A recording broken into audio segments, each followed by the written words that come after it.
العالمين. السلام عليكم ورحمة الله وبركاته.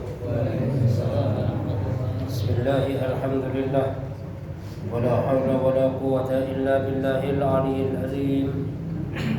أشهد أن لا إله إلا الله وحده لا شريك له وأشهد أن محمدا عبده ورسوله لا نبي بعده. اللهم صل وسلم وبارك على سيدنا محمد وعلى آله وصحبه أجمعين. Amma ba'd. Yang kami hormati para ulama, para ustaz, hadirin hadirat, bapak-bapak, ibu-ibu, jamaah salat maghrib yang dimuliakan Allah Subhanahu wa taala. Alhamdulillah, Allah Subhanahu wa taala masih memberikan kesempatan kepada kita, masih memberikan kekuatan kepada kita, masih memberikan kemudahan kepada kita, sehingga kita masih diberikan kesempatan oleh Allah Subhanahu wa taala untuk melaksanakan salat maghrib secara berjamaah. Kita lanjutkan dengan majelis taklim. Ini semata-mata karena hidayah dan kekuatan daripada Allah Subhanahu wa taala. Maka mudah-mudahan seluruh ibadah yang dilakukan diterima oleh Allah Subhanahu wa taala, menjadi sebab dosa kita diampuni oleh Allah, menjadi sebab dosa orang tua kita, mertua kita, keluarga kita, guru-guru kita, orang kampung kita, bahkan umat seluruh alam diampuni oleh Allah, menjadi sebab selamat daripada api neraka dan masuk surga tanpa dihisab oleh Allah Subhanahu wa taala. Kita lanjutkan kajian kita yang biasanya kita baca kitab Tambil Ghafilin. Tempatan hari ini enggak ke bawah. Tadi udah saya siapin di meja. Tapi setelah sampai sini saya lihat ternyata saya hanya bawa kitab Al-Azkar dan ada Soal Ibad. Makanya sekarang saya baca kitab Nasul Ibad. Tapi insyaallah minggu depan kembali lagi kepada Tambil Ghafilin. Bismillahirrahmanirrahim. Qala rahimakumullah, qala Nabi sallallahu alaihi wasallam, alaikum bi mujalasatil ulama ay al-amilin wa istima'il hukama. Bahwasanya Rasulullah sallallahu alaihi wasallam memberikan anjuran kepada kita, hendaklah kita memperbanyak di majelis para ulama, perbanyak duduk bersama ulama. Ulama yang bagaimana? Al-amilin, yaitu ulama yang mengamalkan daripada ilmunya. Kenapa? Karena di saat kita duduk dengan ulama yang mengamalkan ilmunya, kita duduk di majelisnya, maka kita mudah mencontohnya. Kenapa? Karena ulama yang mengamalkan ilmunya mudah kita contoh. Tapi kalau ulama tadi tidak mengamalkan ilmunya, kadang-kadang kita bingung juga contohnya. Satu contoh sederhana gini, Pak. Misalnya ulama mengajarkan masalah bab makan dan minum. Nah, kok ternyata ulamanya tadi mungkin tanpa terasa karena udah kebiasaan minumnya tangan kiri. Berarti kan jamaah kan bingung juga ya. Kenapa? Karena antara ilmu yang diajarkan dengan amalannya kok beda. Jadi kan bingung contohnya. Makanya dengan ulama yang ulama ini mengamalkan ilmunya, jadi akan biar mudah contohnya. Karena ulama yang mengamalkan ilmunya ini yang jelas mencontoh daripada Rasulullah SAW. Sehingga kalau kita mencontoh ulama yang mengamalkan ilmunya, maka nanti amalan kita akan bersanad kepada Rasulullah SAW. Kenapa? Karena kita belajar kepada ulama A, ulama A belajar kepada ulama B, ulama B kepada ulama C. Belajar ilmunya juga belajar amalnya, ya. Jadi belajar ilmunya juga belajar bagaimana cara mengamalkan ilmunya. Nah, sehingga nanti kalau kita belajar kepada ulama yang mengamalkan ilmunya tadi, maka sampailah kita kepada Rasulullah Sallallahu Alaihi Wasallam. Sehingga Rasulullah mengajarkan minum tangan kanan, makan tangan kanan, maka kita pun juga membiasakan ikut Rasul makan dan minum dengan menggunakan daripada tangan kanan. Karena ulama ini Pak punya pengaruh sangat luar biasa. Dan makanya kalau sudah ulama ini bergerak, maka umat akan bangkit. Cuma yang jadi masalah kan kadang-kadang sekarang itu umatnya lagi bingung Pak. Mana yang harus dicontoh? Harus mencontoh ulama mana? Kadang-kadang bingung Pak. Kenapa? Karena contohnya kadang-kadang nggak terlihat dalam permukaan. Sedangkan manusia itu lebih condong kepada contoh. Ya. Kalau misalkan nggak diajarkan tapi dicontohkan Pak, itu mudah tersebar. Daripada yang diajarkan cuman tidak dicontohkan. Sederhana gini, misalnya ada orang asing datang, dia nggak ngomong, cuman dia tiap hari lewat kampung itu, pulang pergi lewat kampung itu, dia ngomong nggak dia? Cuman dia mencontohkan pakai anting, kemudian celananya dirobek-robek, sebulan saja mencontohkan di kampung itu, maka tanpa disadari nanti akan banyak yang ikut daripada contoh itu tadi. Artinya apa? Contoh itu lebih mudah diikutin daripada ajaran itu sendiri. Makanya kan kadang-kadang belajar agama dari kecil sampai tua, belajar agama terus. Tapi karena nggak ada contohnya, nggak tahu siapa yang beri contoh, ya kadang-kadang amalannya Pak itu jauh daripada contoh Rasulullah SAW. Kadang-kadang kencingnya masih berdiri, laki-laki. Kalau perempuan saya nggak bicara. Laki-laki kencingnya berdiri menghadap kiblat lagi atau belakang kiblat, itu kan larangan. Padahal ngajinya bertahun-tahun. Ya mungkin karena nggak ada contoh, nggak tahu siapa yang mau dicontoh, yang akhirnya amalan ini jauh daripada Rasulullah SAW. Makanya Rasul ini adalah contoh terbaik. Tidak ada contoh terbaik selain Rasulullah. Makanya dinyatakan oleh Allah Subhanahu wa taala, laqad kana lakum fi Rasulillahi uswatun hasanah, bahwasanya dalam diri Rasul itu suri tauladan yang baik. Bahkan kalau kita ingin diridhai Allah, contoh Nabi. Kalau kita contoh selain Nabi, maka nggak jaminan. Makanya kenapa Nabi dan Rasul ini diutus oleh Allah Subhanahu wa taala dari bangsa manusia sendiri supaya mudah dicontoh. Artinya kalau manusia suruh nyontoh manusia itu mudah. Tapi kalau manusia suruh nyontoh malaikat berat banget tuh. Ya, malaikat nggak nikah, suruh nyontoh nggak kuat Pak. Manusia suruh nyontoh manusia. Makanya kalau sampai Nabi dari bangsa malaikat, wah kebingungan yang mau nyontohnya. Atau bahkan kalau Nabi diutus daripada bangsa jin, kita juga susah nyontohnya. Makanya Nabi diutus oleh Allah Subhanahu wa taala daripada kalangan manusia sendiri agar supaya mudah dicontoh dalam kehidupan kita. Makanya Rasulullah SAW mengajarkan juga mengamalkan. Makanya sahabat-sahabat pun mudah mencontohnya. Karena Nabi itu mengajarkan juga mencontohkan. Nah, sehingga apapun yang diperbuat oleh Nabi, sahabat mudah mencontohnya. Suatu contoh gini Pak, misalnya masalah sholat. Lah sekarang kenapa kok banyak orang gak sholat? Karena banyak yang mencontohkan gak sholat. Lah kenapa sekarang masjid pada sepi? Ya karena kadang-kadang banyak yang mencontohkan gak ke masjid. Jadi contoh. Karena contoh itu nanti akan mempengaruhi seseorang. Dan contoh ini akan membuat suatu suasana. Dan pada dasarnya manusia ini sangat condong kepada yang namanya suasana. Atau komunitas teman itu punya pengaruh yang sangat luar biasa sekali.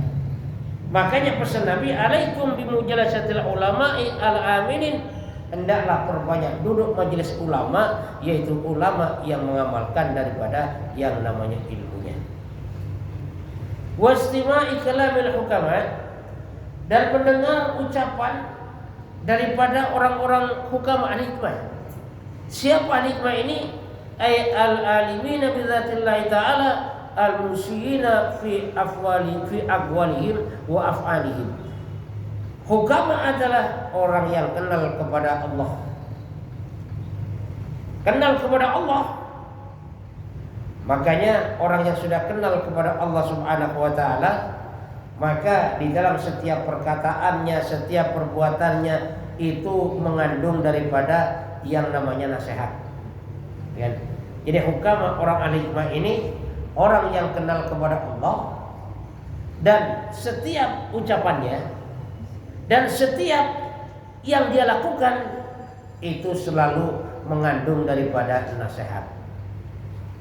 Misalnya orang lihat dia Pak, langsung ingat masjid. Nasihat itu.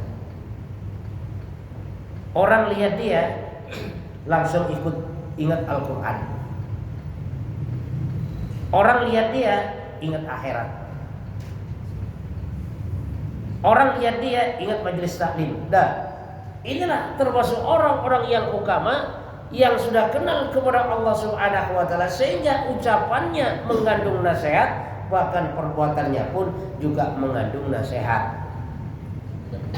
Kan kadang-kadang ada kan kita lihat orang, setiap melihat orang itu yang diingat kolam pancing. Melihat orang itu yang diingat enggak taunya diskotik. Lihat orang itu ingatnya tongkrongan pinggir jalan. Karena ada orang-orang yang seperti itu. Nah, makanya orang-orang ahli hikmah ini ucapannya dan perbuatannya ini selalu mengandung daripada nasihat. Ya. Orang yang sudah kenal kepada Allah, orang yang sudah kenal kepada Allah Subhanahu wa taala, maka orang ini siap hanya mengabdi kepada Allah Subhanahu wa taala. Dan biasanya orang yang semacam ini, apapun yang menjadi kehendak Allah Subhanahu wa taala, siap untuk melaksanakan. Jadi sifat sami'na wa ta'na ini selalu ada dalam kehidupan dan enggak pernah protes. Jadi orang kalau sudah kenal kepada Allah enggak pernah protes. Baik protes itu secara perbuatan, bahkan protes pun dalam hati. Kenapa? Karena ada juga orang yang banyak protes kepada Allah. Karena dia dijadikan sebagai orang miskin, protes menurut sama Allah. Yang protes yang ngeluh atau bahkan nggak mau sholat itu protes juga itu. Padahal dijadikan orang miskin ini pada dasarnya itu merupakan kebaikan daripada Allah. Supaya apa? Supaya besok masuk surganya cepat. Supaya nggak berat hisabnya. Karena Allah juga tahu, ini kalau sampai ini dijadikan orang kaya, ini bisa-bisa ke masjid pensiun misalnya kan. Makanya nggak dijadikan orang kaya nih, biar miskin aja. Supaya apa? Supaya rajin ibadah. Karena banyak juga yang terjadi waktu miskinnya Pak, rajin banget ke masjid. Pak jam 3 malam Pak udah di pojokan, sholat tahajud sambil nangis, doa kepada Allah. Karena anaknya belum bayar sekolah, mau dimakan besok nggak ada, kontrakan diuber-uber, nangis kepada Allah, ingin kerjaan. Nah setelah kerjaan diberikan oleh Allah, dapat kesempatan diterima kerja, beda lagi ceritanya. Kadang-kadang ke masjid terlambat dulu, bahkan kadang-kadang udah nggak pernah ke masjid lagi tuh. Kenapa? Karena kondisinya juga beda. Nah jangankan zaman sekarang Pak, di zaman Rasulullah SAW sendiri pun ada orang yang semacam itu. Nah makanya seandainya kita diciptakan oleh Allah Subhanahu Wa Taala sebagai orang yang miskin, asal kita rajin ibadah, maka kita harapan besar besok akan lebih dulu masuk surga dibanding orang kaya yang ahli ibadah. Ahli ibadah. Kenapa? Karena orang miskin yang ahli ibadah itu lebih cepat masuk surga. Dan hisabnya ringan. Coba apaan mau dihisab? Motor kagak punya, ya kan? Sepeda kagak punya, sendal aja jepit misalnya kan, rumah aja numpang misalnya, nggak ada hisabnya itu Pak. Ya. Asal yang rajin ibadah taat kepada Allah Subhanahu Wa Taala, maka orang yang semacam ini langsung dipersilakan masuk dalam surganya Allah Subhanahu wa taala. Nah, tapi kalau orang miskin tadi nggak mau ibadah, bermaksiat terus kepada Allah, maka orang miskin yang semacam itu lebih cepat juga masuk neraka. Jadi orang miskin ini bisa juga lebih cepat masuk surga, dan orang miskin ini lebih juga cepat masuk ke dalam neraka. Kenapa? Orang kaya masih ditanya dari mana hartamu, terus kamu belanjakan buat apaan? Macam-macam pertanyaan. Nah, makanya apa yang ada dalam diri kita sekarang itulah yang terbaik daripada Allah Subhanahu wa taala. Kayaknya kita perbanyak duduk majelis ilmu, perbanyak kita mendengarkan ucapan daripada al-hikmah, karena itu semuanya mengandung nasihat dan mengandung daripada mau'izah, sehingga bisa kita jadikan sebagai pelajaran dalam kehidupan kita. Nah, kenapa Rasulullah SAW menganjurkan agar supaya kita banyak duduk dengan ulama dan banyak mendengarkan ucapan al-hikmah? Fa innallaha ta'ala yuhjil qalbal mauta bi nuril hikmah ay ilmin nafi. Karena Allah Subhanahu wa taala menghidupkan daripada hati yang mati dengan cahaya hikmah. Artinya ilmu nafi, ilmu bermanfaat. Jadi Allah menghidupkan daripada hati yang sudah mati dengan cahaya hikmah. Artinya apa? Artinya dengan siraman-siraman nasihat. Makanya Pak, orang kalau sudah hatinya mati takut banget sama agama. Bahkan nasihat lewat, gak akan terima nasihat. Itu kalau orang udah hatinya mati, hatinya keras, udah gak mempan. Walaupun sudah ngapan Pak, diajak kepada sholat tetap aja dia nolak. Kenapa? Hatinya mati. Jadi tanda-tanda orang hatinya mati itu yaitu tidak siap menerima daripada yang namanya kebaikan. Contoh gini Pak, orang suka nonton bola. Kalau orang suka nonton bola, biasanya kalau diajak nonton bola seneng gak kira-kira? Seneng. Tapi orang biasa sholat, diajak sholat marah. Coba deh, ya kan? Orang udah biasa sholat, masih diajak sholat marah dia. Nah, kalau ada orang yang semacam ini, tanda-tanda hatinya keras. Jadi walaupun dia ibadah, tetap hatinya keras. Orang yang hatinya lembut, hatinya sudah hidup itu, jadi walaupun dia sudah ahli sholat, diajak sholat, tetap dia terima. Kenapa? Karena itu ibarat tetesan embun yang akan menyuburkan hati. Makanya kata Rasulullah SAW bahwasanya fa innallaha ta'ala yuhil qalbal mauta binu hikmah kama yuhil ardal mauta bima'il matar. Sesungguhnya Allah menghidupkan hati yang sudah mati dengan cahaya hikmah, sebagaimana Allah Subhanahu wa taala menghidupkan tanah yang gersang dengan air hujan. Tanah Pak kalau sudah gersang, jangankan ditanami, rumput saja nggak tumbuh, gersang tanahnya. Tanah kalau rumput saja nggak tumbuh, gersang pada tanah. Nah, akan tetapi tanah yang gersang tadi kalau sering diselami dengan air hujan, maka suatu saat tanah yang gersang tadi akan hidup kembali menjadi subur. Nah, kalau tanah ini sudah subur, maka ditanamin apa saja itu hidup. Ditanamin padi hidup, ditanamin sawah, ditanamin pisang hidup. Pendek kata, ditanamin apa saja hidup. Kenapa? Karena lahannya subur, tanahnya subur. Artinya apa? Artinya di sini kalau hati seseorang itu subur, hatinya itu hidup, maka seluruh apa yang menjadi perintah Allah mudah diterima. Makanya Pak ini, jadi kalau orang awam itu yang berat itu suruh bicara, ajar nggak bisa. Tapi kalau orang alim yang berat itu mendengar. Coba ya. Jadi kalau orang awam beratnya itu kalau suruh bicara, berat nggak bisa dia. Tapi kalau orang alim beratnya itu mendengar. Jadi mendengar itu bukan perkara mudah. Apalagi yang bicara mungkin di bawah levelnya, berat Pak. Makanya kalau ada ulama, ada ustaz, ada orang alim, dia masih siap duduk majelis taklim, dia senang duduk majelis taklim, senang dengarkan daripada yang namanya ceramah-ceramah, atau bahkan walaupun orang awam bicara agama didengarin, wah itu ulama hebat itu. Itu ulama yang hebat. Karena ulama itu perjuangan beratnya itu kalau mendengarkan. Itu berat.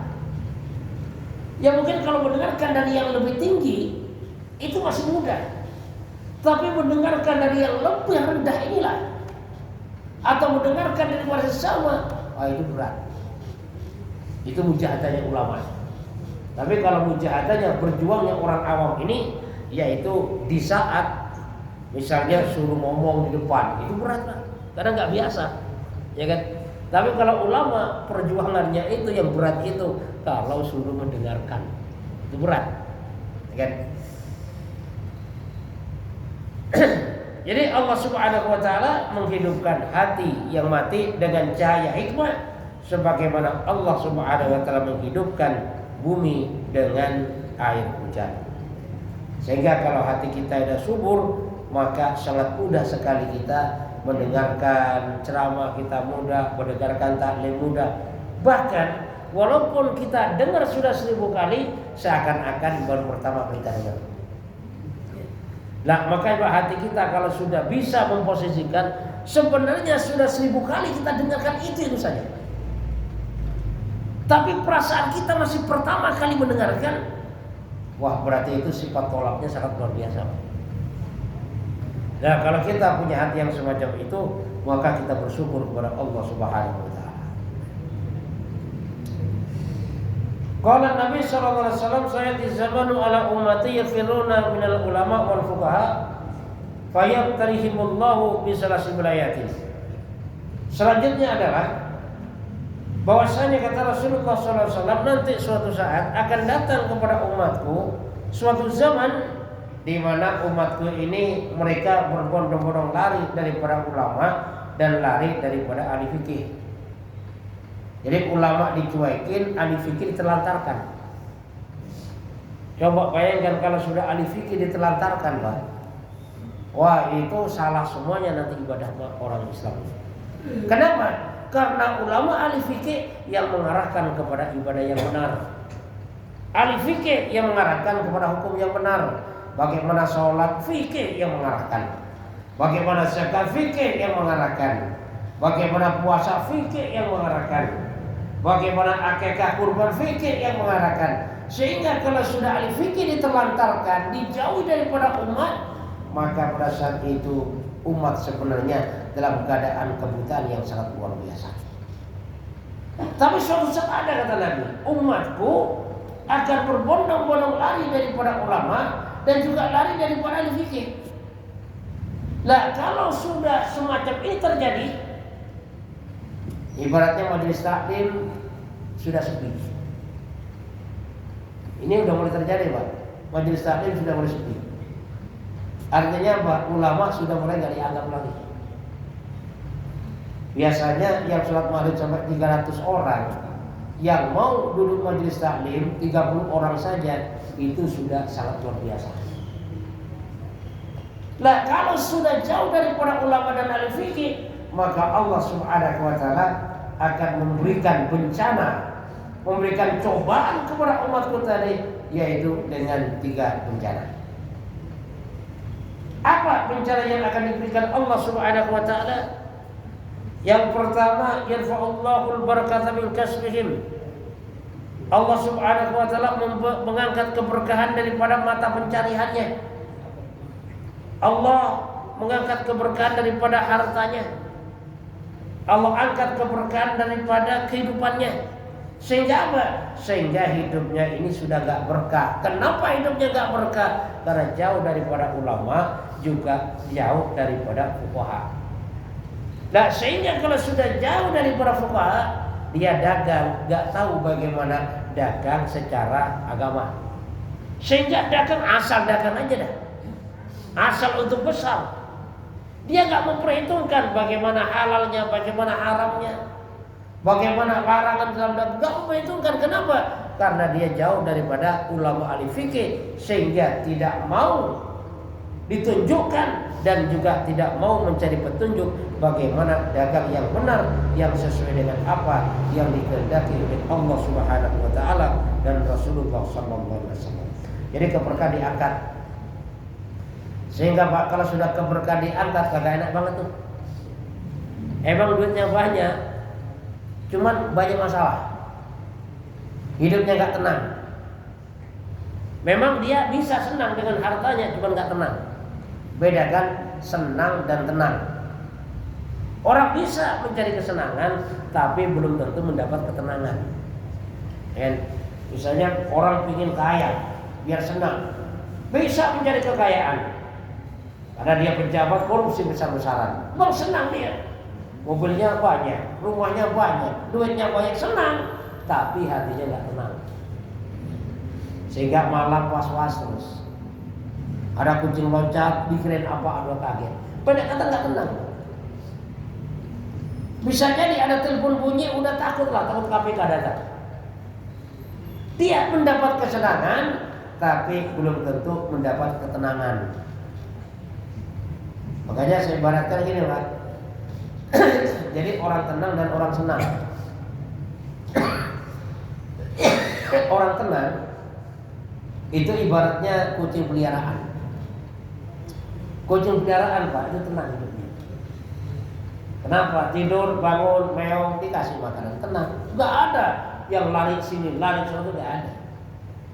Dan orang yang hanya mencari kesenangan tanpa mendapat ketenangan, itu ibaratnya tikus liar. Kalau tikus liar, Pak, lari sini, lari sana, ya kan, ngumpet sini, ngumpet sana, kan? Senang dia. Pokoknya dia sibuk terus, paling dapatnya dia tulang. Toh kadang-kadang kalau kulit-kulit diketok kepalanya sama orang. Dia mencari kesenangan, tapi nggak pernah mendapatkan ketenangan. Makanya kalau bisa kita itu ketenangan yang utama ini. Kenapa? Karena kalau orang sudah mendapatkan ketenangan, walaupun makan nggak enak, bisa jadi enak. Walaupun tempat tidurnya itu sederhana, tapi nikmat tidur, Pak. Itu orang tenang. Bahkan sampai kadang-kadang Pak sambil duduk majelis taklim tidur juga, tenang aja orang itu. Orang senang belum tentu bisa tenang, Pak. Ya kan? Banyak tenang. Jadi kalau orang gampang tidur, tenang dia hidupnya. Kenapa? Karena kalau orang nggak tenang, Pak, susah tidur. Makanya banyak juga kan orang mau tidur itu harus pakai obat. Banyak tuh. Kenapa? Karena tidak tenang. Senang sih senang, cuma nggak tenang dia. Kenapa seperti itu? Karena diangkat keberkahannya oleh Allah Subhanahu wa taala. Wasaniyatu sallallahu taala alaihim sultanan zaliman. Yang kedua, kata Nabi, apabila umatku sudah lari daripada ulama, lari daripada fikih, maka akan diberikan pemimpin yang zalim. Pemimpin yang tidak peduli kepada rakyatnya. Pemimpin yang buat kebijakan selalu merugikan rakyatnya. Bahkan bisa jadi lebih cinta kepada orang asing daripada kepada rakyatnya sendiri. Itu akan terjadi, Pak. Ya, ibarat gini, ada seorang bapak, anaknya banyak. Tapi kalau sama anaknya kejam banget dia. Sama anaknya. Kalau orang lain dimanjain, berarti kan bapak gak benar ini. Nah, makanya kalau umat Islam ini jauh daripada ulama, jauh daripada ahli fikih, maka suatu saat akan diberikan oleh Allah Subhanahu wa taala pemimpin yang zalim. Karena pada dasarnya Pak, pemimpin ini lahirnya daripada rakyat. Siapa rakyatnya, itulah pemimpinnya. Contoh ini, misalnya ada pilihan RT. Satu RT ini ada 2 calon. Yang satu ustadz, satu tukang mabuk. Kalau dalam wilayah RT tersebut 80% tukang mabuk, pasti ustadznya kalah.